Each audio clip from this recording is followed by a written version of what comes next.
Schools Chancellor David Banks gets an unexpected test, and the presidential candidates are put to the test in what looks like their only debate. Did anyone pass? The Point starts right now.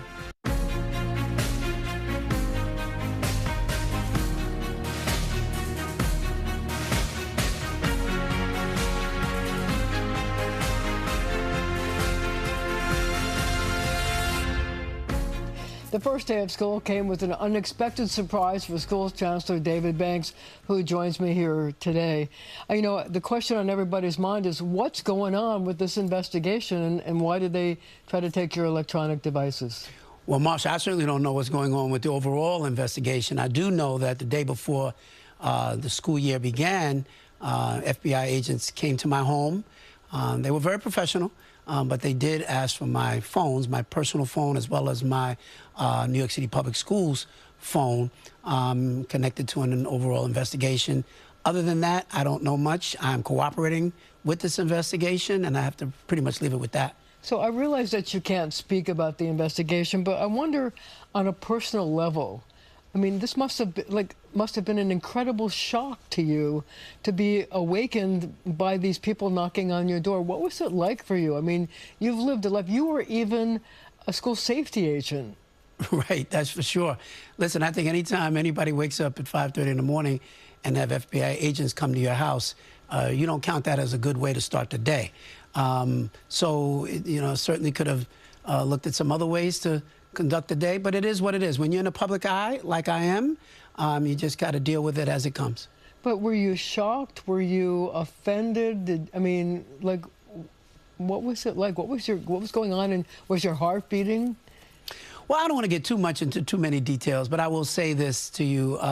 They were not there long. They didn't raid my house. They simply wanted the phones. They were there for a very short amount of time. And other than that, I moved on with my day. I had a number of things that were scheduled, and I continued to move forward, and I've done that every day since. Couldn't they have just asked you for the phones and you would have given them to them? That's a question for the U.S. Attorney's Office. I complied based upon what happened with me. What was the mayor's reaction?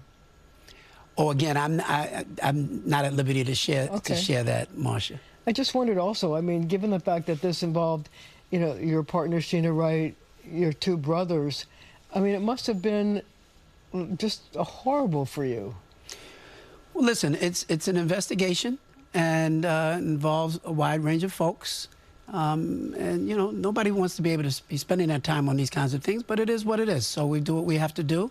And I think the main thing is that we're staying focused on the work that we have. And I know, as a person that's leading the New York City school system, over 1 million, you know, students and faculty, I'm very focused on my work, always have been, and that's what I'm going to continue to do. So it hasn't distracted you from opening school for nearly 1 million school kids? Not even a little bit. I'm very focused. I've got an amazing team.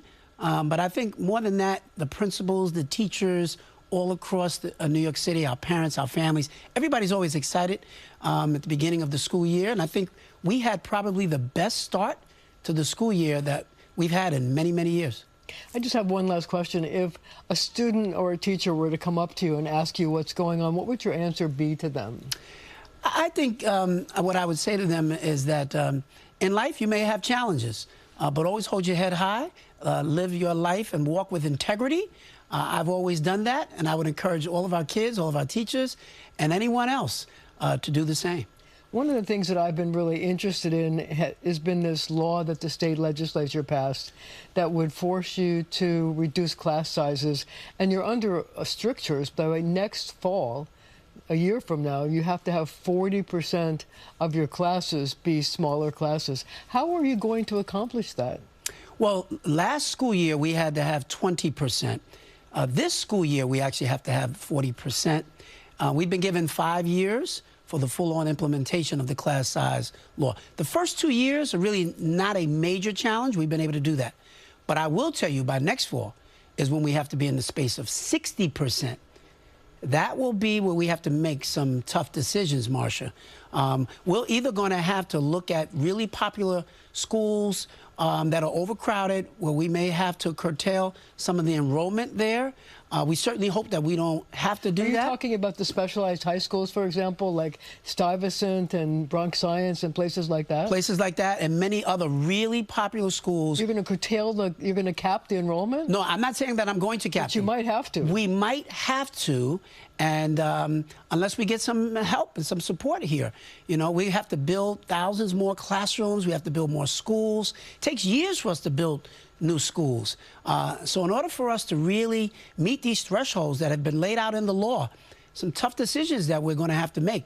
We're really hoping that the state really comes to the rescue and provides even additional funding for us. Otherwise, we've got to figure out some other places to pull those dollars from. Well, where is the money going to come from to build all these schools?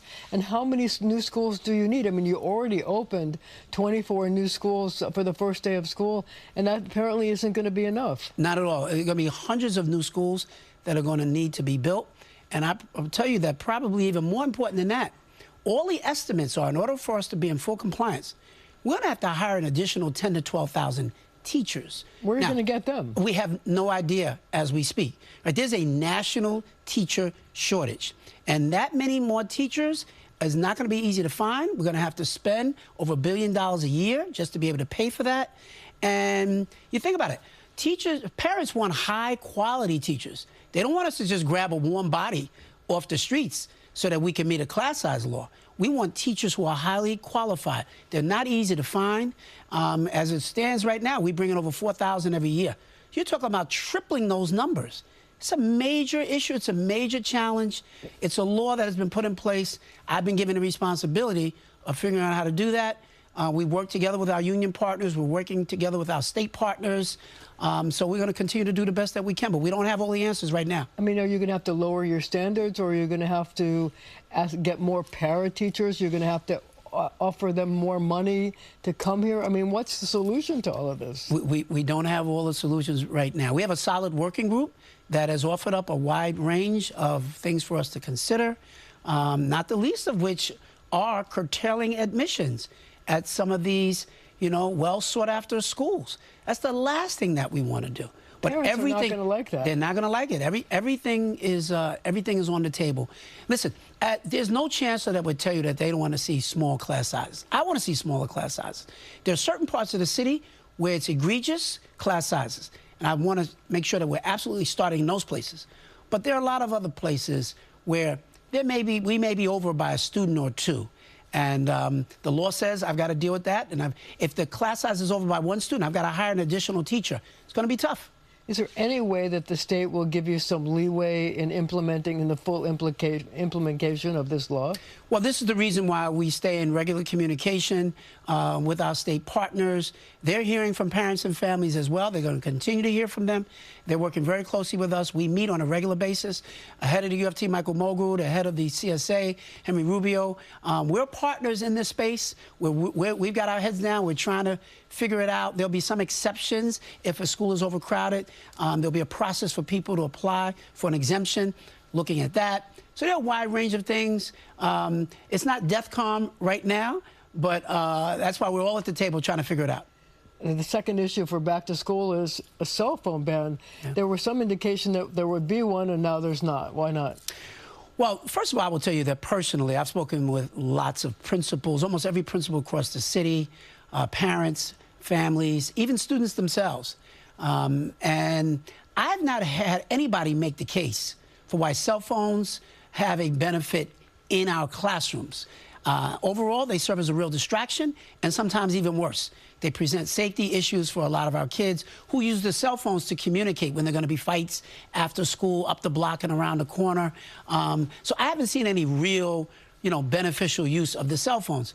The reason why the mayor and I, working together, didn't put a full-on ban in place is because it's a complicated issue. We're going to take a little bit more time. I'll give you a perfect example. Just a couple of weeks ago, we saw in Georgia a mass shooting, and that scares parents. And just a few days ago, in the New York City Public Schools on the Upper West Side at the Brandeis campus, there was a scare. It was a thought that maybe there was a gun, and so we had to do a shelter in, lock down the school. And so parents, naturally are frantic, and they want to be able to be in touch with their child.